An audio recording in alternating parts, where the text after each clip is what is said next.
Hello and welcome to a live Kerfefe break on Deprogrammed with Keri Smith. Thank you for joining me today. Today's Good Friday, April 7th. If you are a regular community member, thanks for being here. Remember to hit like and leave a comment later if you have time, because that helps the algorithm. So I appreciate it.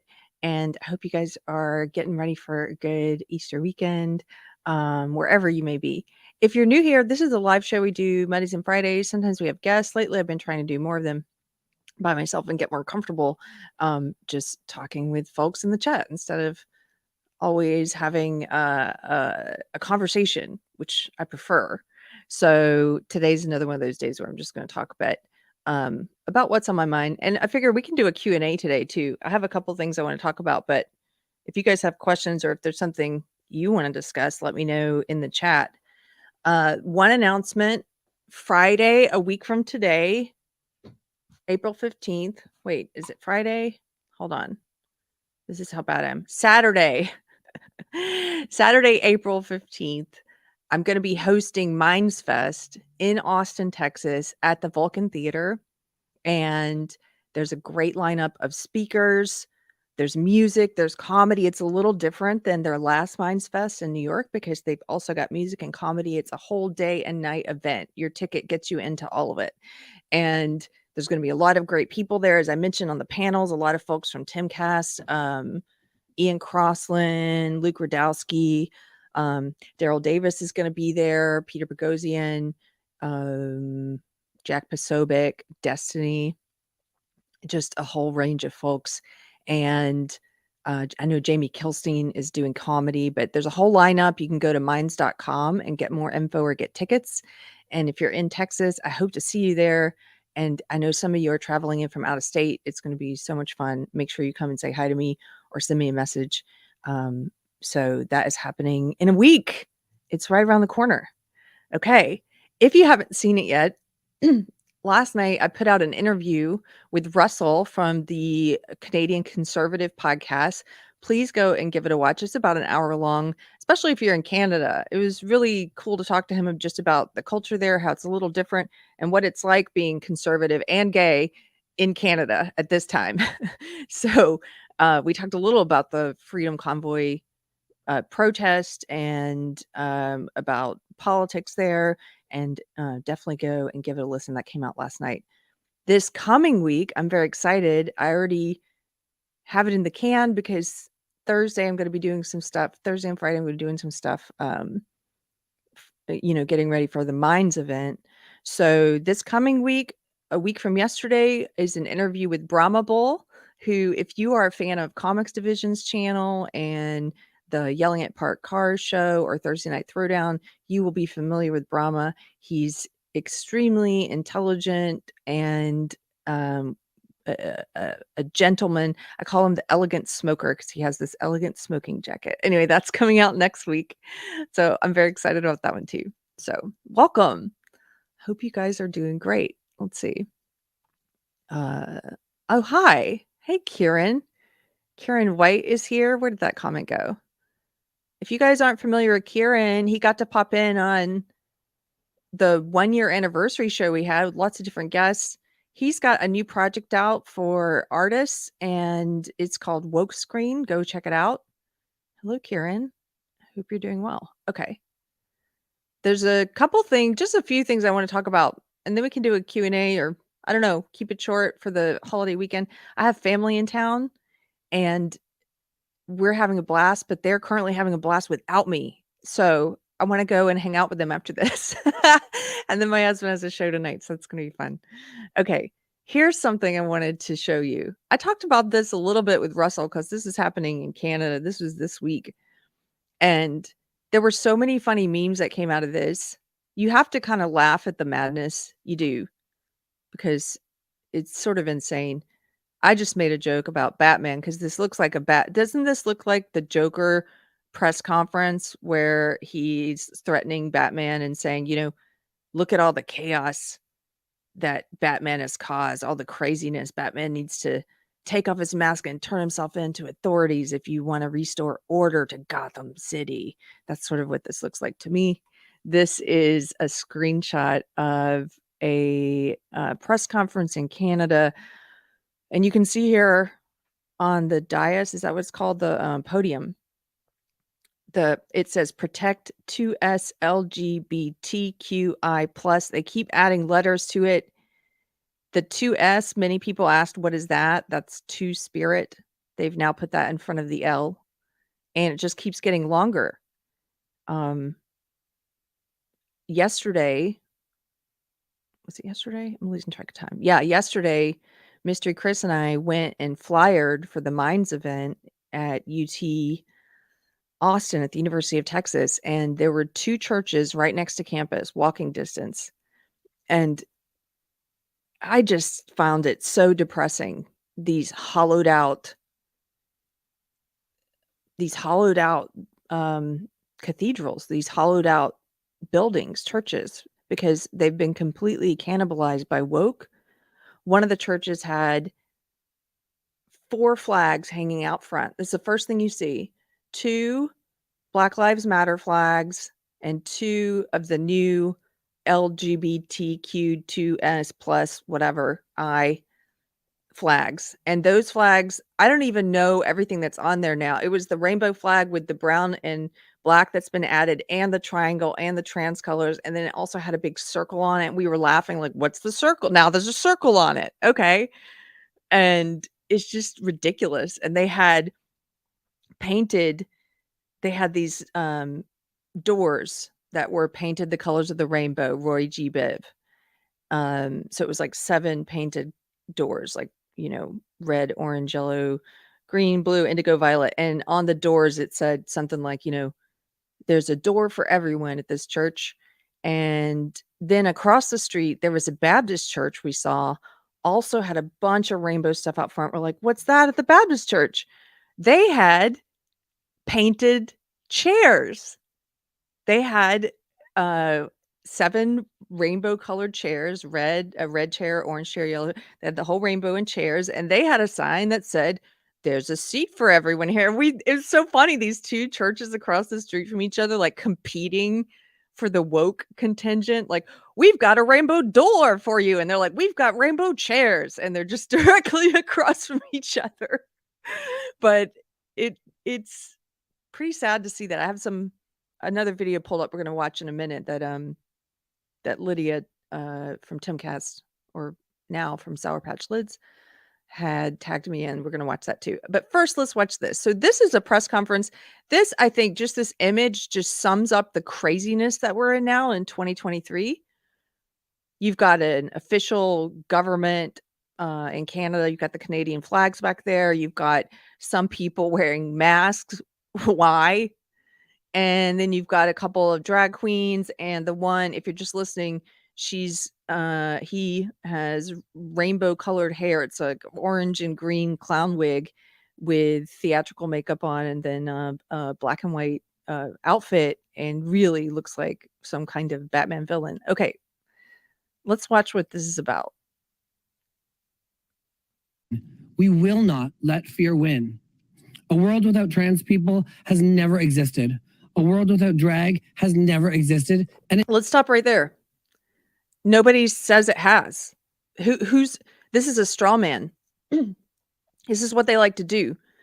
They argue, they create an avatar, they create a straw man, something in their head that doesn't exist, and then they tear that down as if that's your position. None of the people who are arguing against drag performances for children are saying, hey, drag people have never existed. Did you guys know that? Hey, trans people have never. Nobody's saying that. I'm sure that you can find 1 or 2. But it's not representative of the whole. It's not representative of the people who have a problem with sexually inappropriate shows for kids. So they don't even grapple with your argument. They just completely sidestep it. They build up this is what a straw man argument means. They build a straw man and they set that on fire. They argue against that, something you've never said and something you're not pushing and don't believe. And they pretend like they've defeated your argument. So, yeah. So he says, a world without gay people's never existed. A world without trans people's never existed. Okay, let's keep going. It never will. Queer people have always been here amongst us. They are our coworkers. They are our brothers, our sisters. They're our mothers, our fathers. They're our families. Drag is art. Drag is culture. Drag is educational. Drag is creative. Drag is comedy, but drag is not a crime. Drag is all of those things. Yes, I agree. I agree. Comedy, entertainment, absolutely. You know what else it is that you don't mention? It's for adults. It's sexually suggestive and explicit. It's not for children. You don't see a press conference with strippers up here saying, strippers have always existed. We're not going to be hated on. Strippers have always existed. It's entertainment. Sure, strippers, yeah. It's for adults. That's the issue that you're sidestepping. My name is Scarlett Bobo, and thank you so much for your time. We will not. Okay.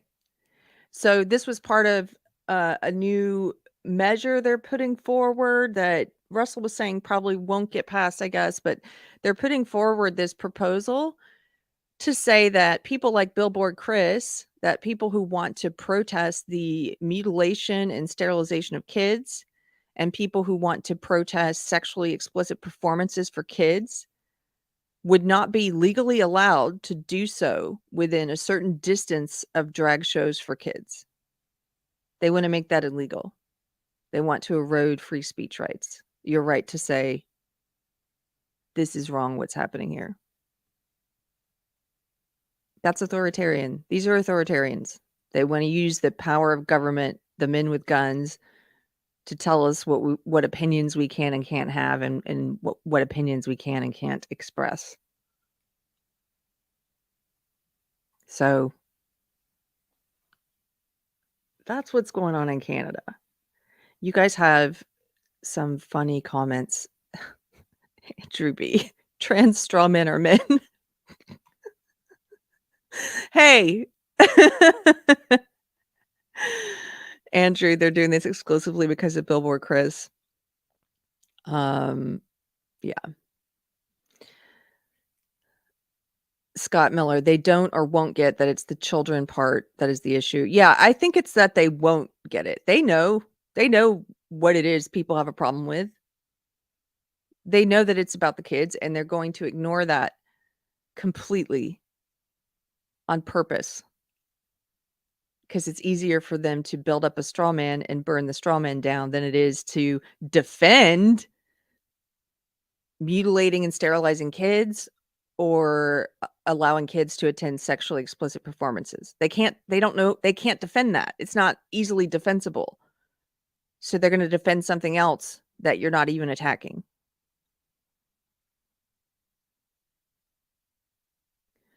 So that was one thing that I just wanted to talk about today. Dom Strawwomixnen. I don't even know how to say that when they replace the A with an X, because they don't want man and woman. Yeah, Mott and Bailey game. It's a Mott and Bailey. Okay, there's something else that I wanted to show you along these same lines. And given that it is Christian holiday weekend, this is something that Lydia tagged me in, and it's one of my favorite accounts to follow on Twitter, because they keep track of all the woke religion that is masquerading as Christianity. It's called Woke Preacher Clips. If you're on Twitter, I would suggest following them. Woke Preacher TV is the handle. And so they've got it says cursed moments from this year's interfaith, quote, transgender date of visibility vigil at All Saints Church, Pasadena. First, some congressional singing. Let's look at this, because this is so bad. This music, I saw this and was laughing. I'm like, this is not SNL. This is what SNL would be if it were still funny. They would do this as a sketch, but this is real. This music is terrible. Oh, by the way, I've been mentioning my Hard Believer playlist, my Not Today Satan playlist. I just put it out. If you want to hear some good hard music, there's a lot of rap on it. There's some stuff other than rap, but it's you can get a link on my Twitter. I put the link up if you want to listen to it. And it's just songs I've been listening to lately that I really love. And I hope you enjoy it. Okay, but let's listen to this bad music. We are trans-supporting people, and we are singing for our lives. We are a trans-supporting people, and we are singing for our lives. We are the trans supportive people, and we are singing for our lives. Are you? Are your lives in danger? That's what it seems like you're saying implicitly. You're trying to pretend like people are trying to kill you because you're trans here in California. I think this video was shot in California, Pasadena, right? We are the trans and supportive people, and we're singing for our very lives. We are a gay and lesbian people, and we are singing for our lives. I do know some countries. We all do, I think. We can think of some where it's regular for them to kill gay and lesbian people. Not here in the West. What, you're singing for your lives? Your very lives are in danger? Okay. We are a gay and lesbian people, where we are singing for our life. When Holly Near wrote this song, the first verse she wrote was, we are a gentle, angry people, and we are singing for our lives. It's gentle, angry people. We are a gentle, angry people, and we are singing for our lives. Can we hear a name? That trans flag up there behind the wolves in shepherd's clothing who are wearing the cloak, the collar. Behind them, there's a trans flag that says protect trans kids. They don't actually mean, that sign does not mean protect kids. That sign means protect our right as adults to mutilate and sterilize children when they're too young to consent to such things. That's what that means. Just to be clear about what they've got behind them.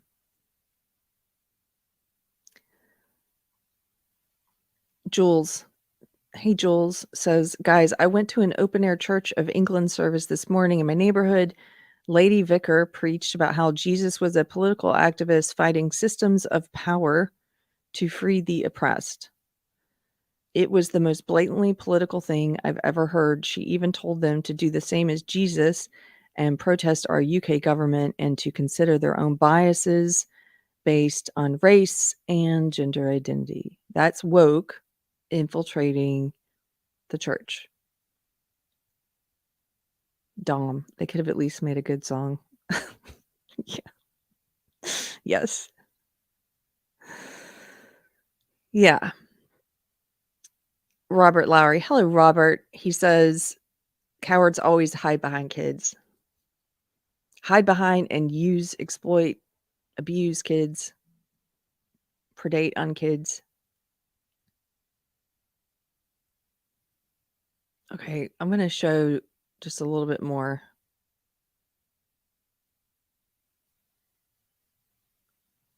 of this service. Here we go. Nearly 2,000 years ago, there was a Greek bishop named Irenaeus. And I want to stop right there because I know one of the fastest ways to lose an audience is to start off by quoting a Greek bishop from 2,000 years ago. But you got to listen to what this guy said because it was absolutely amazing. He said, the glory of God is a human being come fully alive.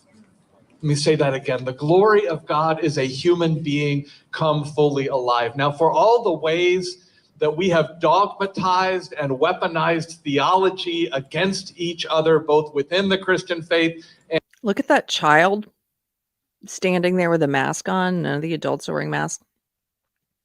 Outside. Why is that kid wearing a mask? This is child abuse. In my opinion. YouTube. In my opinion. It's abusive to restrict a child's breathing outside, especially when the adults aren't doing it,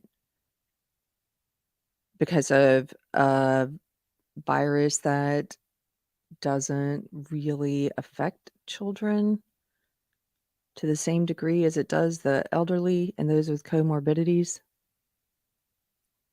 Why are you putting that on that kid? and between faiths. That is a central truth that I believe goes beyond all of that doctrine and dogma. And it is that all of us, what God dreams for all of us is to come fully alive. And the truth is, we're all works in progress there. We are all works in progress to becoming fully alive. And every single one of us can look inside ourselves. And to the degree that we are able to do that honestly, we can see pieces of ourselves that are true, that are real, that are yearning to get out. And part of the reality of that is those pieces of ourselves can make us feel longing, and they can also make us feel afraid. We can be really afraid of what we look at and see inside, and afraid of letting it come out, afraid of being those human beings come fully alive, because we're afraid of rejection from the world. We can be afraid of a rejection from a God that we have been taught exists, which I'm convinced is not the God that exists. And we can be afraid of rejection internally from ourselves, from those voices that say, no, that piece is bad and not good enough. Okay, so Dom says, look inside. Aren't you supposed to be looking to God in the Bible? Yes.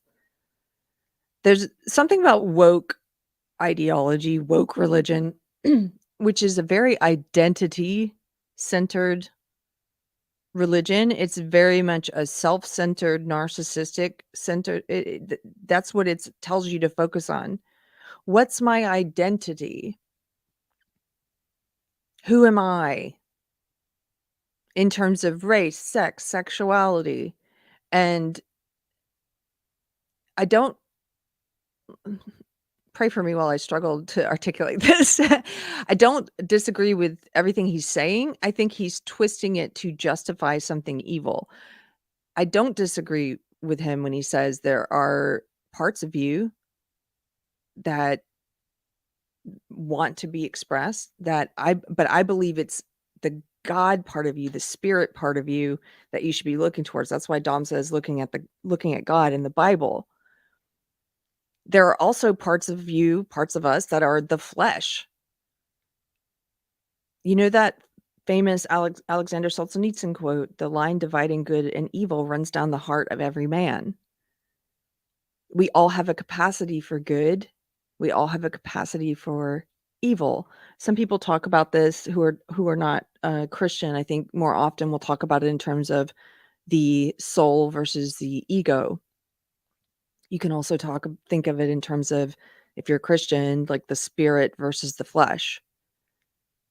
And not everything inside of you, if you look inside of you and there's a part of you that wants to do some kind of evil, I would not agree with this sort of postmodern woke religion that's like, just express that. That's a beautiful part of God made you a pedo or whatever that evil part is, like those evil desires.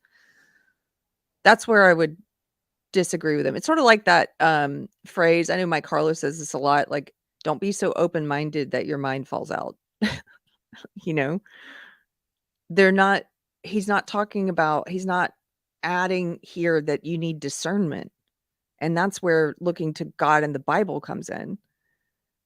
And again, remember, all of this whole service that they're doing is in support of allowing parents and the medical establishment and the state to do double mastectomies on children, to give them hormone treatments on children that in some cases sterilize them, treatments that they have to sign a consent form saying they're aware they may be sterilized. They're children. They can't consent to that. They have no concept of what they're consenting to. They're not even sexual yet. They're kids. Some of the people who've gone through these procedures as children, like Jazz Jennings, have reported that they don't have the ability to attain orgasm as adults. It's not just sterility. It's you're saying that kids are able to decide to even know what an orgasm is, or to say, yeah, I never want to have that as a child. And that's what they're out here arguing on behalf of and trying to cloak it in Jesus, which is the most offensive thing.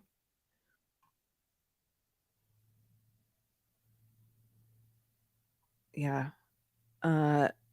Calling themselves church and pastors is the psycho wearing your skin meme. Yeah, skinwalkers.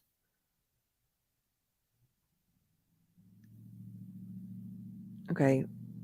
Here, we've got another clip of this service.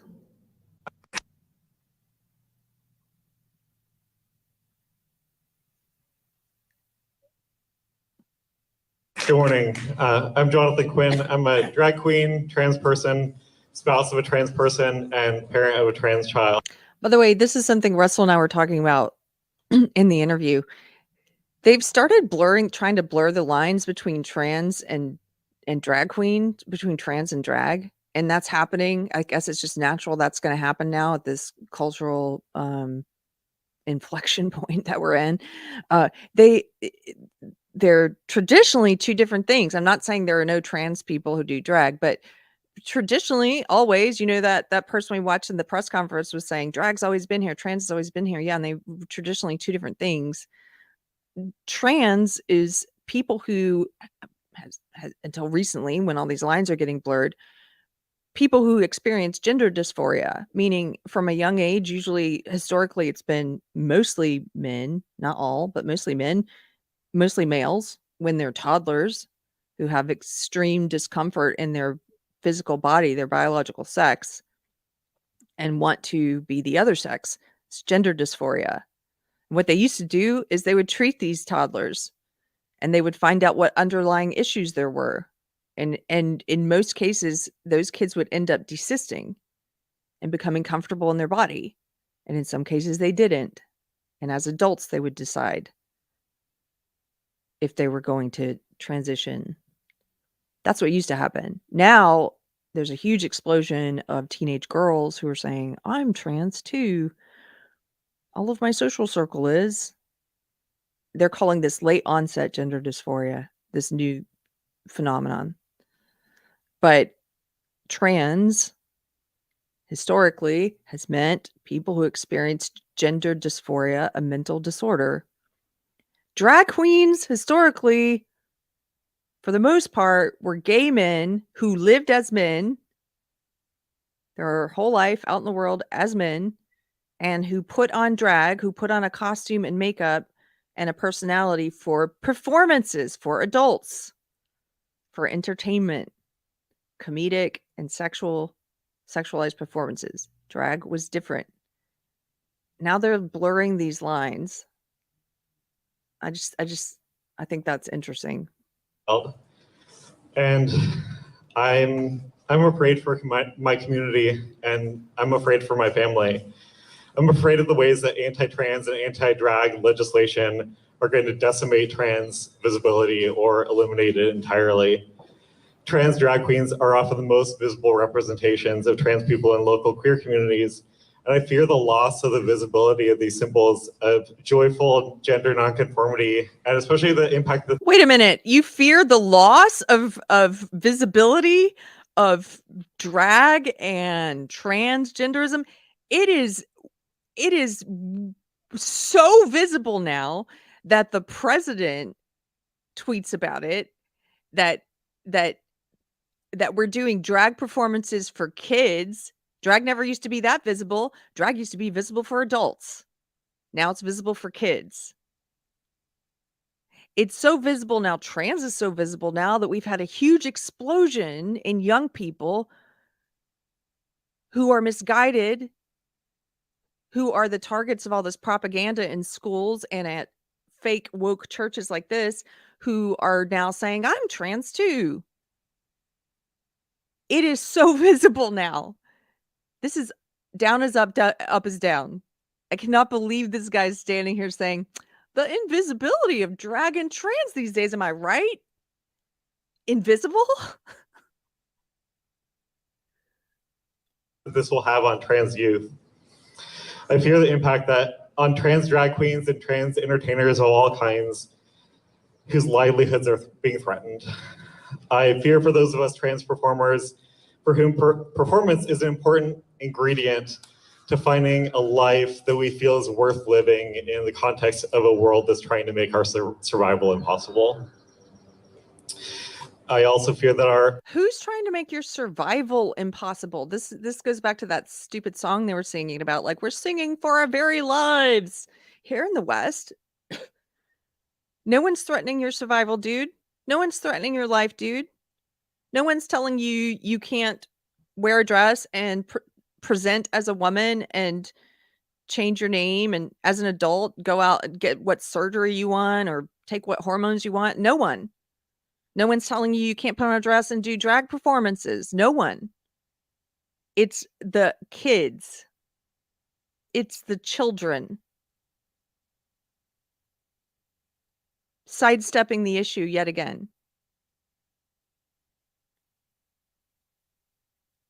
When they started this encroachment, when they started this predation on kids, that's when people spoke up. For good reason. And I am so grateful for the drag queens out there like Kitty Demure who are speaking up and saying, what the F is wrong with you if you bring your kids to one of my shows? Like, parents, really? My shows are for adults, duh. And I'm so grateful for the trans people, the people with gender dysphoria who are speaking up and saying, this is not something that we should be saying kids can consent to, or pushing on kids, or pushing them into believing they might also have gender dysphoria when 20 years ago, 99.9% of kids never grappled with this question, never grappled with this mental disorder. And now we're saying to 100% of kids, you too need to figure this out. Introducing the idea to them.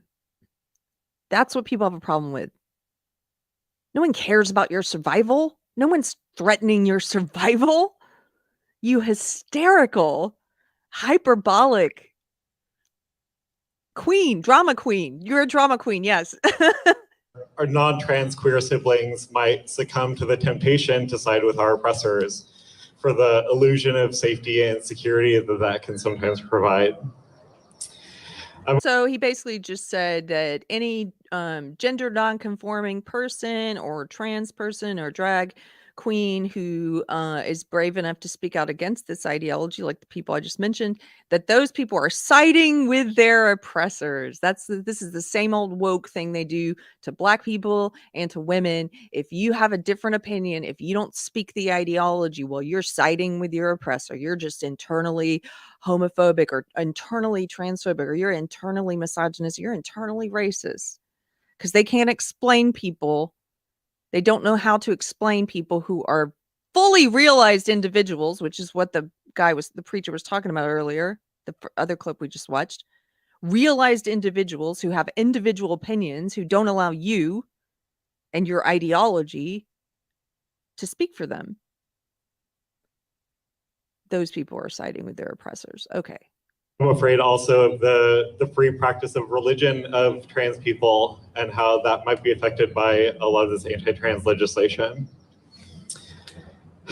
I'm finding a lot to be afraid of these days, But as a person of faith, I believe that fear must not be given the last word. Truth. As a Christian, I believe that God created trans people to show the world their own holiness, joy, and love. I believe that God has identified with the oppressed and marginalized of the world, and that when we work for trans visibility and liberation, that we're cooperating with God's own work of justice in the world. Yes. Yes. I do fear for what and whom we might lose along the way, but I don't fear failure. The work of trans liberation is God's work, and God will ultimately give us the victory. Yes. I'll tell you something. If by trans liberation you mean mutilating and sterilizing kids or doing sexual performances in front of kids, that is not God's work. That's Satan's work. You're putting evil for good, darkness for light. The Bible says something about that. Amen.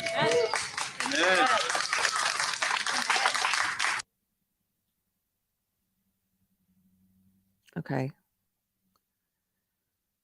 Wait, hold on. I want to share one more. I stopped sharing too soon. Here we go.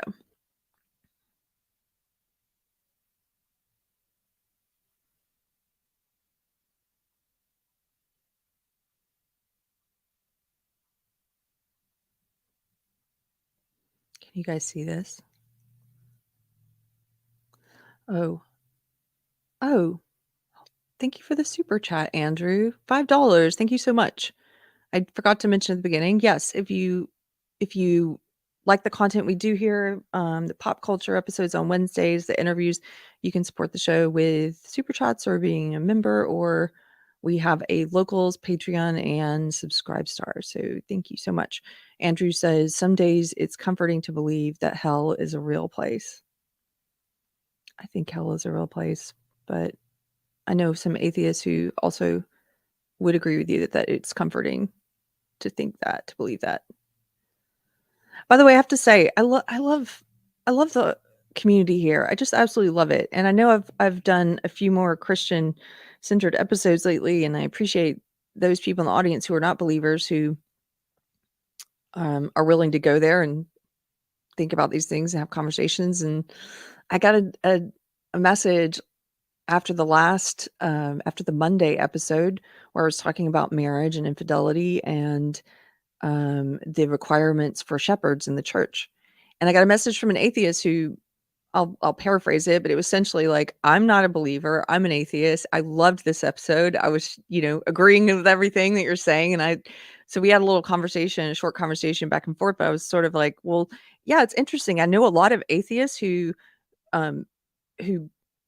practice, who live almost as if they're Christians, even though they don't believe, and who behave almost as Christians, like maybe practical Christians, you would say.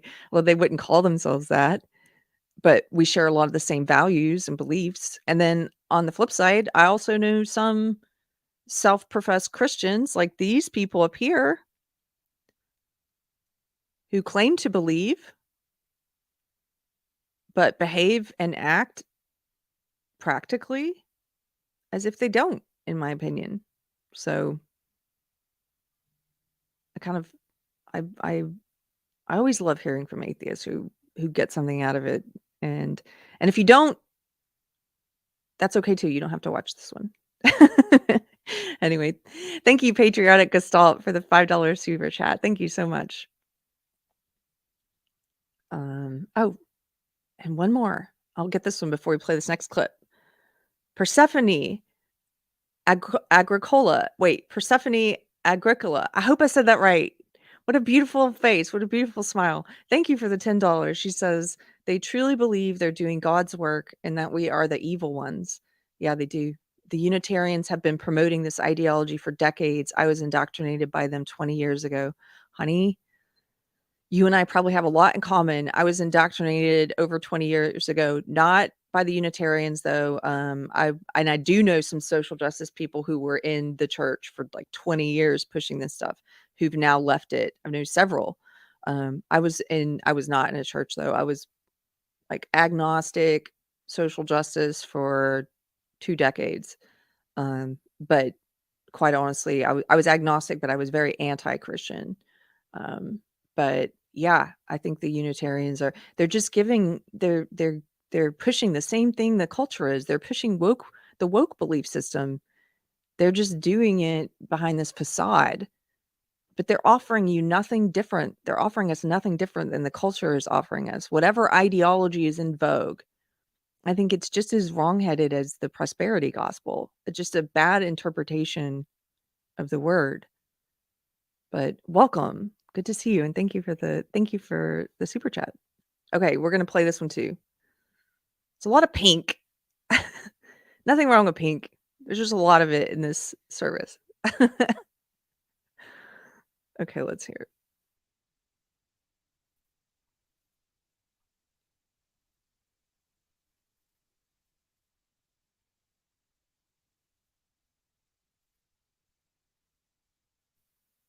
Is it playing?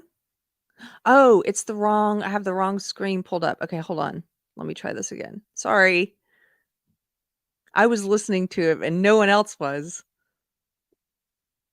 Okay, here we go.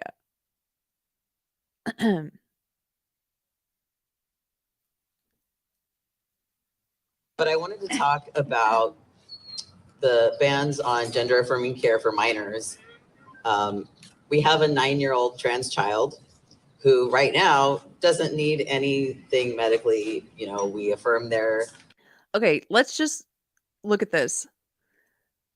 2 kids now in the picture with a mask. I assume the younger one, the smaller one here, is their kid, their 9-year-old trans kid. I don't know, maybe not, but they have what a shocker. You've got 2 so-called trans people here, one drag queen also. They have a trans child. What are the chances that 2 trans people would have a trans child? It's not a social epidemic, is it? It's not your child wanting approval, is it? I've seen parents in some of the parents of quote unquote transgender kids groups I'm in, where there's tens of thousands of members and it's very much an orthodoxy. They boot any parent who has questions or is critical or is not 100% on board with transitioning their child. And those groups, I mean, they're so culty. In those groups, I have seen situations like this where they have 2 parents who are trans and they have 3 trans kids. 3. Well, no questions there about, like, what are the chances? What are the odds? Gender dysphoria, again, historically, less than 1% of the population struggled with that mental disorder. Now, it's like a fad. I don't know. I I almost don't have words for this. Talking about his trans 9-year-old. Pronouns, we let them wear what they want to wear. We affirm their trans child who right now doesn't need anything medically. We affirm their pronouns, we let them wear what they want to wear. If they want a different name, obviously we're going to support that. But they're approaching puberty. And if we lived in any of, how many did we say, 11 states that currently have bans or restrictions on gender affirming care for minors, our child would have to go through the wrong puberty. The wrong puberty. That's what they're calling puberty for children. Let kids be kids. When they put kids on these hormone blockers, which are not approved by the FDA for that purpose, one of the drugs they use is approved for prostate cancer.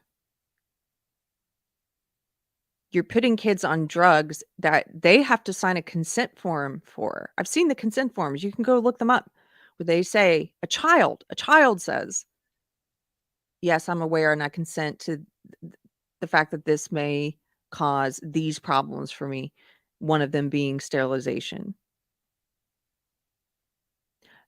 Look at the people who've transitioned as kids, like Jazz Jennings, who I mentioned before. Jazz Jennings, who was born a man, who's a biological man, transitioned as a child. This is a little graphic. I'll be very brief.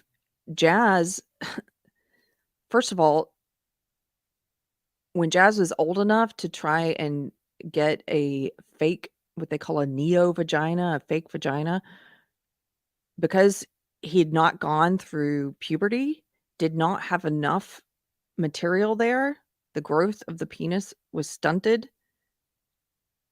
And Jazz has done interviews about this. Could not get the exact surgery. There wasn't enough material to work with anyway. And then Jazz's mom has done interviews talking about how she has to go in every day, every night, and remind Jazz to dilate the neo-vagina because otherwise it heals up. Basically, you're creating a permanent wound there, this fake vagina. And if you don't dilate it every day, it seals up and heals up because you're making a hole, an incision in the body, like a wound. And there have been tons of, I'm not going to get into the graphic problems, but there have been a lot of detransitioners who've come out and talked about you are signing up as a child to have these permanent medical issues, to be a permanent patient. How can a child consent to all of this? How? And how dare you as a parent, as an adult, stand up there and bemoan the fact that society in some states has rightly decided to make it hard for you to do that to a kid, just like we say it's illegal to abuse your kid in any other way. Norway, Finland, and Sweden now. Is it Sweden or Switzerland? I always get those confused. Have all banned this practice until you're 18 for good reason. And I'm telling you, if you're watching this and you're feeling demoralized, we are going to ban it here too. And I'll tell you, this parent on the screen, we're coming for more states. Yes, we are, because it's barbaric what you're doing to children. We'll do it one way or another. When your kids grow up and become adults and they start suing you and start suing the medical establishment, which is already happening.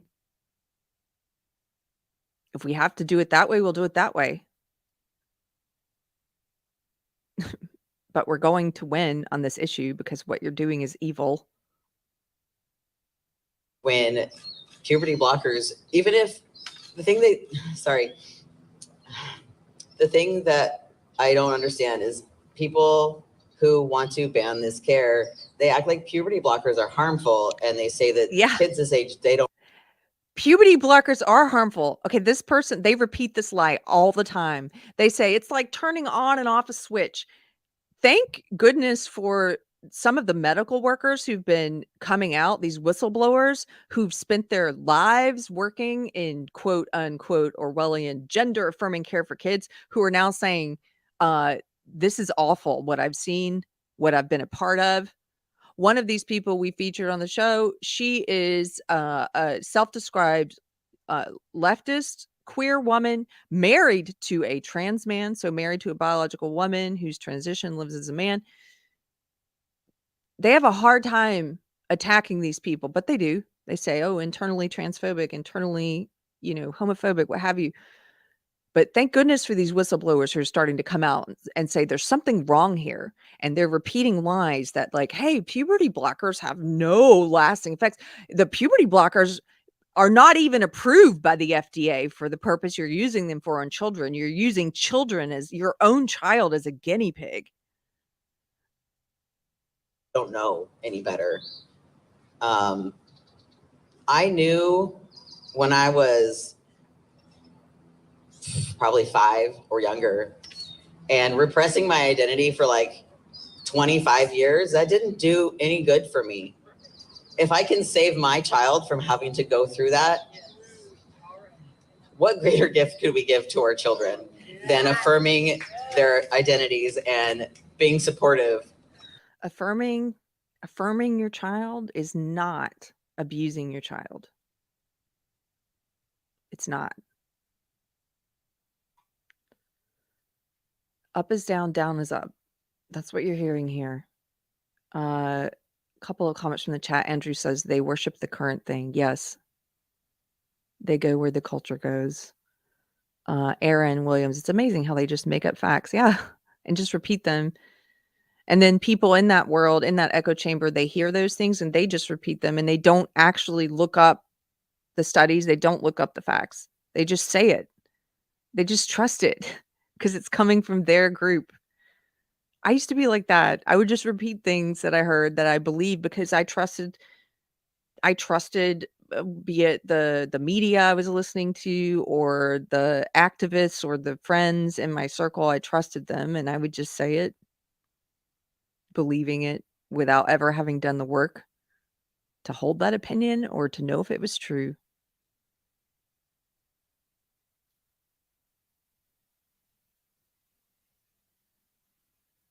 I had something happen this week that was kind of, it's just so it's such a good illustration of what it's like when you're in that cult and that echo chamber. One of my social media friends had posted this fallacious bar graph. It was it said, cis shooters. Cis is what they call anyone who's not trans. It's a fake word. Well, in this meaning, I call it a fake word. They're trying to force this down people's throats. Call yourself cis. Why? Because they want to normalize trans, as if, again, presenting this to kids as if you got to pick one. No, you don't.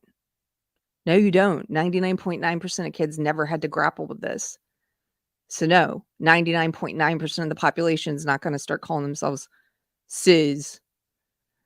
But this person had posted this fallacious bar graph that was like, cis murders this year committed by cis people versus trans committed by trans people.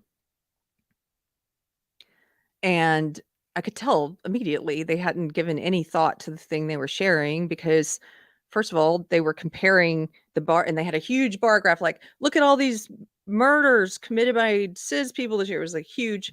And then they had 4 mass shootings committed by trans people. And so first of all, they were comparing all murders committed by a cis person and not trans person, all murders. They were comparing that to mass shootings in the trans murderer column. Those are apples and oranges. You're lumping in all murders with mass. First of all, you're comparing 2 different things, mass shootings versus all murders. Most murders are not mass shootings. So you've already got a skewed bar graph. And then you're not looking at per capita. Cis, to use that stupid word, cis people are over 99.9% of the population. Of course they commit more murders. Like 4 mass shootings by trans people is actually very high per capita as a percentage of the population. That's a very high percentage of the population committing mass shootings. So you haven't really thought deeply about this thing. You're just sharing it. Look, cis people are more murderous. So I said, well, now do per capita. And I was blocked. Because they're not, because they haven't thought deeply about these things they're saying. They haven't done the work to hold that opinion, and they don't feel comfortable they're not prepared to defend it. They're prepared to say controversial, fallacious things, but they're not prepared to defend or to think about or to engage with any kind of fact or question or criticism. It's a form of lying to present another person's opinion that you haven't done the work to hold. Surly Unicorn says, oh no, facts. Yeah, exactly. You should be prepared. Like, this is something I had to start doing when I left social justice, is think carefully. Doesn't mean it has to be slowly, but at first it might be slowly, but think carefully about the things you say and the opinions you put out there, so that if someone questions you, you are prepared to defend your position, and also humble enough to receive new information that might change your opinion.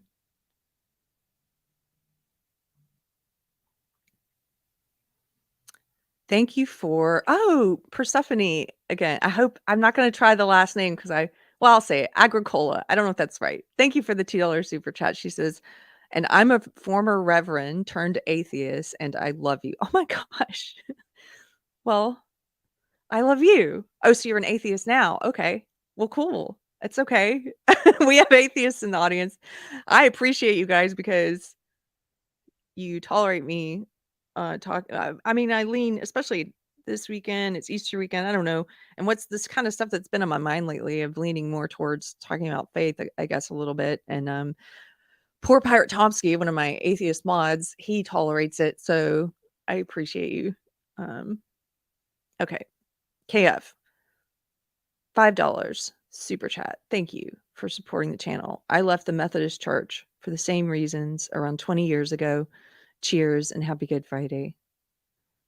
I don't know much about the Methodist Church. I don't know a lot about all the different denominations. I'm learning. I have some friends who are Lutheran. Well, one of my friends, she's been on the show before. She said that we're the real Catholics. I still don't know if I know exactly what that means, but I need to read more. I need to learn more about the different denominations. Patrick Gestalt for $5. Thank you, sir, for the super chat. Here's a thought. Victimhood is their version of being humble. Oh, yeah. And isn't that a fake? It's such a fake version. That's not humility. I'm a victim. Look at me. Look at how oppressed I am. This person, the first person who was up here talking, he was saying on the left here, I fear for my very life, my survival. I fear for the survival. Like, that's such false. Victimhood is not humility. Humility is embracing your capacity for evil, taking responsibility for your brokenness, my brokenness, the things I've done wrong, the ways in which I've been lived or behaved more in the ego or the flesh, however you want to view it, and saying, I need help. That's the way I view it anyway as a Christian, is saying I need help with these things. I think sometimes people find God because they have been humbled. Maybe they've been humiliated. Maybe they've ended up in a very dark place. Maybe they're at what in AA you call rock bottom. And that doesn't mean that you find humility. Some people, I mean, they just drop and drop and drop and descend. And you're like, when are they going to hit that rock bottom? When are they going to reach out for help, either to friends or to God or whoever? And they don't. But it's an opportunity. All of those trials, all of that darkness is an opportunity to do so. That's the way I view what happened to me. I got to a place where it was like, I was so humbled and broken. I was finally like, what are you out there? I need help. And as a Christian, I believe that's what God wants, is for you to come to him, to let go of the ego, the victimhood, I can do this. I've got this. I've done nothing wrong. I don't need help. The world's against me. That's why I'm in a dark place. That's ego. The whole world's against me. No. No. Let go of that ego, man. Just let go of it. It's okay to be like, I messed up. I made a mistake. I'm broken. In this way, whatever way, Okay. Sorry. Enough of I'm standing at the pulpit now, right? Sorry. Judson, this is from Monty Python. Help, help, I'm being oppressed. Yes, that's what this press conference, this church service looks like to me. Church service. We're being oppressed. The state won't let me give my child puberty blockers that haven't been approved for blocking puberty. Of them. Okay, that's the end of that one. Okay. Now there's a rabbi here also. We're gonna watch this one as well. Again, follow this account. It's, if you're on Twitter, Woke Preacher Clips. They cover stuff like this all the time. And I had a Facebook friend reach out to me today and was saying, hey, I don't go to a church, like a physical church. I watch a lot of online stuff, and I keep finding all these preachers and services and stuff that are pushing, medically and surgically transing kids. Is this normal? I'm like, no, it's not. Like, don't. but it's infiltrated. It's in the church just like it's everywhere. It's in entertainment. It's in politics. It's in the media. It's in the churches. But this is not. No, in my opinion, no. This is not biblically sound.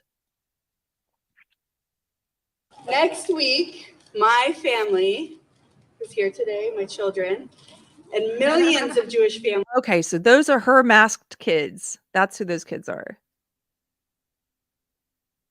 Wow. But none of the adults wearing one outside. Wow. Families around the world will be placing an orange on the Seder plate. The orange has come to symbolize LGBT rights, having first been placed on the Seder plate by scholar Susanna Heschel, daughter of the famed social activist Rabbi Abraham Joshua Heschel. Why did she place an orange on the Seder plate? Because she wanted to make sure that people knew that including members of the LGBT community would bring a fruitfulness to the Jewish community. In the years since, others have remarked that people in the LGBT community have felt rejected and spit out of their communities as a person spits out the seeds of the orange. And wow, has the trans community felt that recently. The legislation proposed and passed that restrict the rights of trans people has felt like a tidal wave of assault. Legislators have been particularly focused on targeting kids. Here in California, a bill is proposed to out kids who come out at school to their parents, parents who have ultimate authority over those kids. I'm going to show you something just because I just learned this recently, and it's so funny they picked the orange because oranges actually, historically, oranges were in Renaissance art a lot because they symbolized opulence and prosperity, and that a family was wealthy enough to import and to buy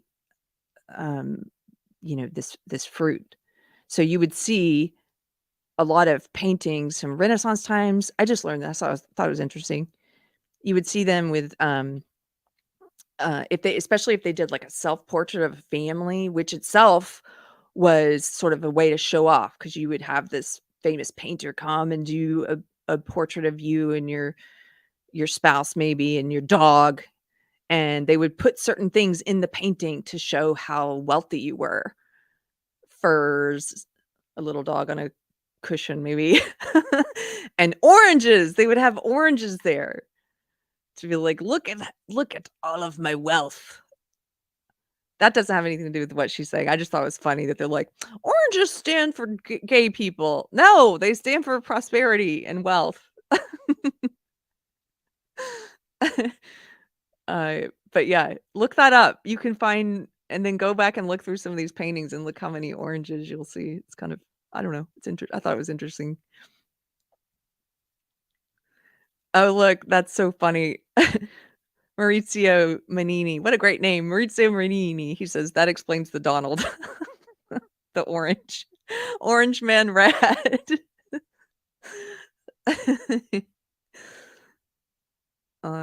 Yarn motivated. Joyce Swanson. Hello. Joyce Swanson. Sorry. Hello, lady. $20. Thank you so much for the super chat. She says, "You're a blessing, Keri. Happy Easter." That's very kind of you. Happy Easter to you. I hope you guys have good plans this weekend, even if you're not Christian. I had some bunny ears I was going to wear, and then I decided not to go with the bunny ears, but I'm going to be wearing them this weekend. I got to get some bunny ears for my little dog to show how opulent we are. We have dog ears. We have bunny ears for the dog. My husband usually does an Easter show or plays music at this outdoor church service, and we're going to be doing that again. And last year they had a miniature horse with rabbit ears, which was pretty cool. So I hope they bring the horse again. Shirley Unicorn. Oranges stand for tasty. These people are nutters. Yeah.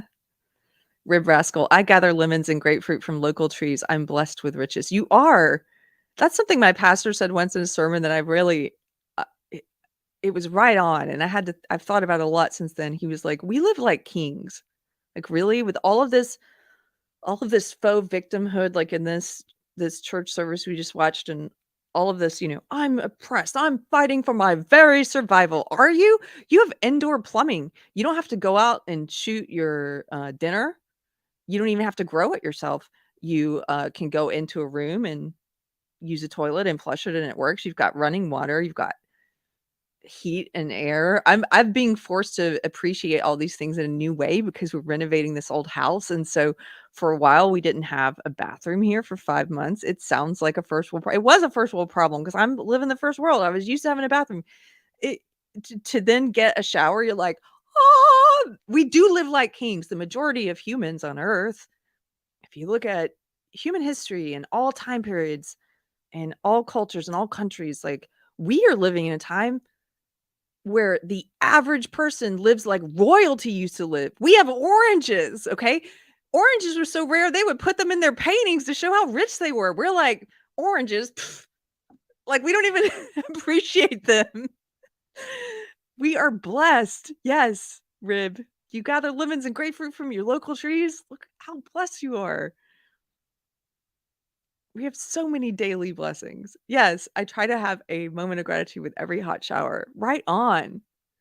Live without a shower for a while, or live in, when I was in Tanzania in the late 90s, I lived there for half a year, and no hot showers. We would rig sometimes we'd rig a bucket that you punched holes in, and you collect the rainwater or water from the lake and you put it in the bucket. You have the bucket hanging up on something and you just get under there real fast, and the time it takes for the water to pour out of the bucket, that's your cold shower. Kuoga, that's the word for bathe. Kuoga. And that is very different than the way we are blessed to live with the hot shower. So cold showers are an eye-opener. I see what you did there. That's a funny pun. They're an eye-opener in more ways than one. If I missed a super chat, just let me know if I didn't get yours. Haven't had my eyes on the screen the whole time, so I don't want to miss one. I think I got them all. Thank you guys so much. Lissa K, hello lady. She says, the house we lived in while I was growing up had a yard filled with all kinds of fruit trees. We literally could not use it all or even give it away. Yeah, blessings. There's something that this service I showed you, the way that my friend Lydia described it, I just want to read this to you because I thought she described it very well. She says, it's so soul-sucking to watch this demonic ideology hollowing out a church to make it into the world, but worse, because it's supposed to be different, better, and sacred. Hollowing out a church. That's exactly what I saw yesterday at those two churches at UT Austin. It looks like they're hollowed out. Woke is a parasite that comes in, be it into a church or a hobby group like knitting, or into politics, a political party, or into the media, into a company. It hollows it out. It sucks it dry, and it replaces the purpose of that organization or church or company or hobby group. It replaces it with woke purpose. It's false. I'll show you one last thing here for Good Friday. Since we were talking about art, one of my favorite painters, who I only just discovered the past few years, when I was woke, I didn't do, for like two decades, you don't do a lot of reading about history, and you just read like the approved books, which are giving you an opinion and a slanted view. And I didn't read a lot about history or art, or I feel kind of like a child in some ways learning all these things. So it turned my brain off for 2 decades, right? So some of you are probably like, "Oh, how could you just now know who this artist is?" But Hieronymus Bosch, I hope I'm saying that right, Bosch. I have his triptych, The Garden of Good and Evil. I forget the exact name for it, but I have that in my bedroom. He did some really trippy art. Look at this. So since it's Good Friday, this is Christ carrying the cross. And when was he a painter? I think it was it the 1500s? Hold on. I'll look him up so I get this right.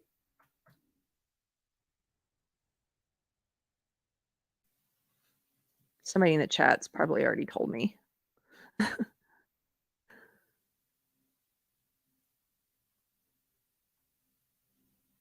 Yeah, the 1500s, from the Netherlands, a Dutch painter.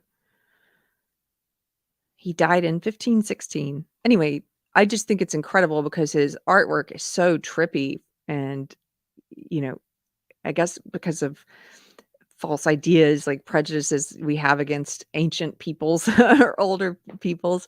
You look at something like this, or I did the first time, and you're like, wow, wait, what year is this? Did you do trippy art like this? Okay. So this is Christ carrying the cross, and just look at the crowd here. Look at the evil on their faces. And I was rereading a passage in, I think it was Matthew today, about just how the crowd behaved in that story of Christ's crucifixion. Like the mob, they mocked him, they spat on him, they were gleeful about it, they beat him, of course. And humanity hasn't changed. Like, we haven't changed. You look at some of these mobs that are attacking, like Posey Parker, which I covered a couple weeks ago when she was in New Zealand. Like, look at the glee with which people commit evil. And I'm sure some people in these mobs think they're doing good. Like someone mentioned in the chat earlier, they think they're on the side of good. Absolutely. Solzhenitsyn said that's how you get good people. That's how you get large masses of people to participate in evil, is you have to convince them they're doing good. Throughout history, that's always been the way. You give them ideology, you tell them it's for good ends, that the means, the ends justify the means. And so some of them do believe they're doing good, but others are thoroughly aware of what they're doing. Like thoroughly aware they're committing evil. And just look at their maniacal faces. So I don't know. This painting made me think about the madness of crowds, as Douglas Murray calls it. That book is a great book. Okay. Piece of art. Scott Miller. Hans, are we the baddies? Yes.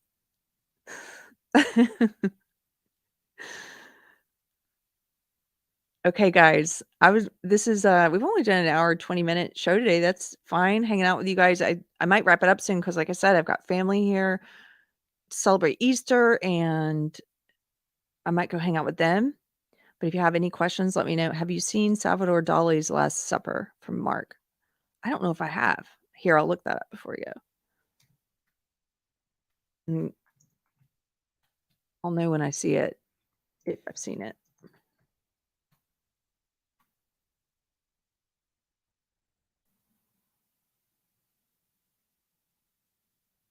No.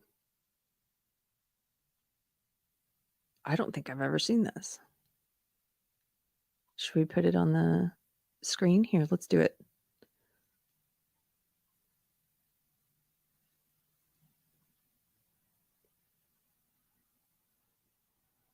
There's so much I don't know.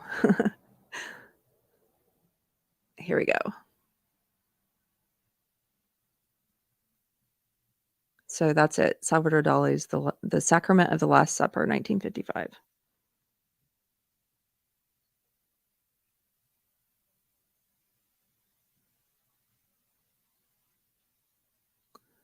Adam, are they all melting at the table?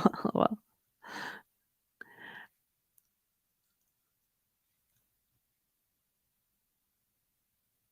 Lissa K, this Good Friday is hitting very different this year. Yeah, I think it is.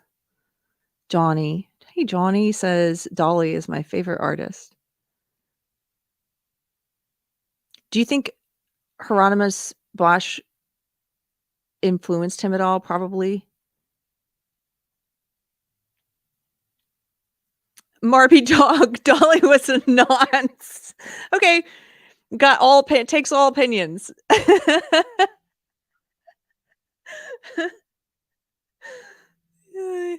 You guys are funny. That's like me. If I don't really have a strong opinion, I'm kind of like, yeah, whatever. If I do have a strong opinion, I'll usually share it. My husband laughs at me and be like, he's like, what do you think about doing this when we're renovating the house? And sometimes he'll have a suggestion. I'm like, I love it. Or he'll have a suggestion. I'm like, it doesn't matter to me, whatever you want. And then other times though, if I don't like, he's like, so I was thinking we do this. I'm like, hate it. Like, no. Just very clear, like you in the chat who doesn't like Dolly. Okay. You guys, I hope you have a happy Easter weekend. Thanks for hanging out today. Brahmable. Have a great Easter, Karen, everyone in chat. I mentioned our interview at the beginning of the show, Brahma. So for anyone who wasn't here, then my conversation with Brahma is coming out on Thursday, a week from yesterday. And I hope you'll tune in. We had so much fun. Very thoughtful guy and very happy to know him. Okay, you guys have a happy Easter. Scott says, I'm not religious, but Easter's one of the few legit holidays on the calendar. Well, great. I hope you have fun with family or friends. And that's it. One last time, I guess I should mention April 15th, Saturday here in Austin, I'm hosting Minds Fest. If you're interested, you can still get tickets, minds.com. There's a whole lineup of interesting people coming to have conversations, debate, and then, discussion. And then at night, they're doing comedy and music. So it's a day's event. It should be a lot of fun. And if you're in town for it, I know some of you are coming into town for it, just message me. I'd love to see you. I'll see you there, of course, hopefully. But message me and let me know you're coming. Okay, cool. Take care, guys. Have a happy Easter.